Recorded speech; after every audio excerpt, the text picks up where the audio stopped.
We're Hajjati. Stay up as you must be free. I'm going to be an idea. Can you bring up a sukari? Nabukenya.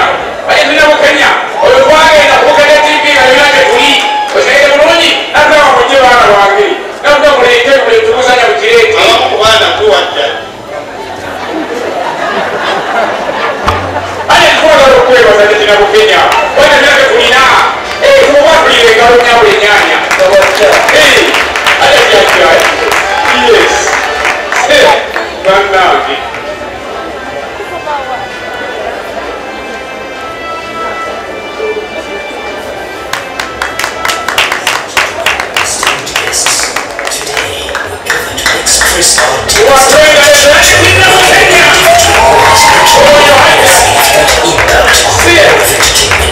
Also change the course of life from the and thank Hadijah, the former manager of Okudamu TV, for her dedication and belief in the Zubair family entertainment. Hadijah Nabukenya's contribution to the world of entertainment cannot be overstated.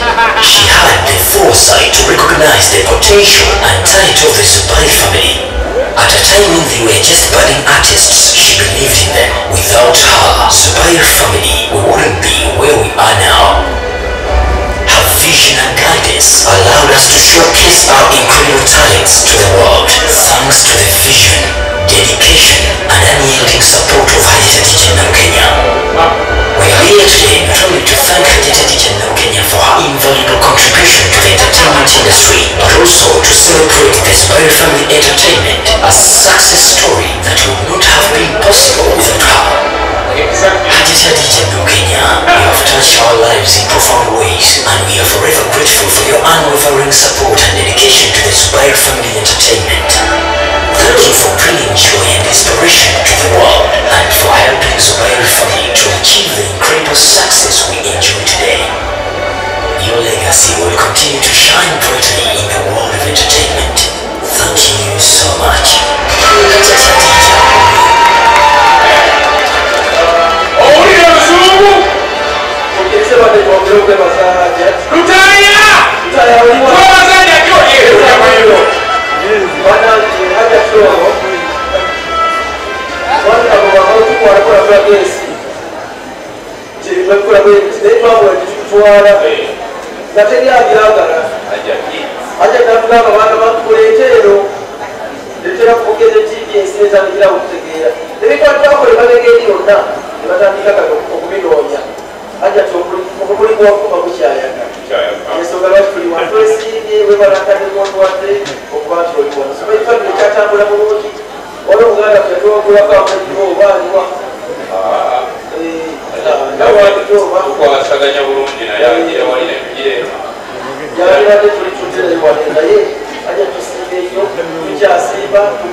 وعليكم السلام ورحمة الله وبركاته.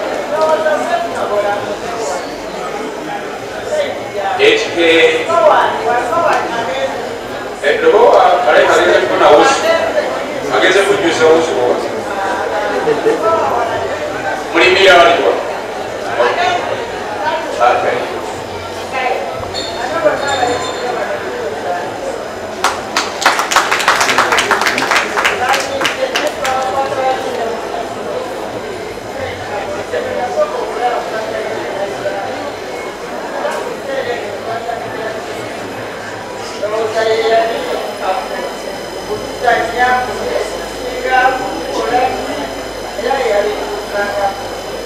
Maka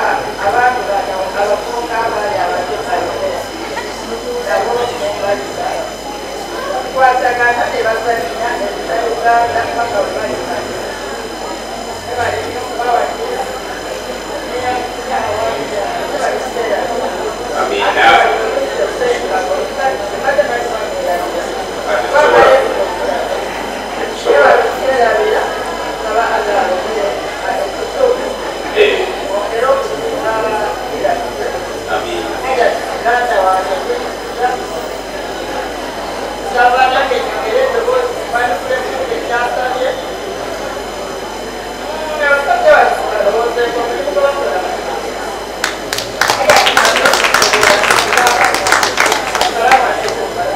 Waalaikum assalam warahmatullahi wabarakatuh. Hajjati sino kera byali. Yakoze ku byuma bambi byangwe munda oyambeko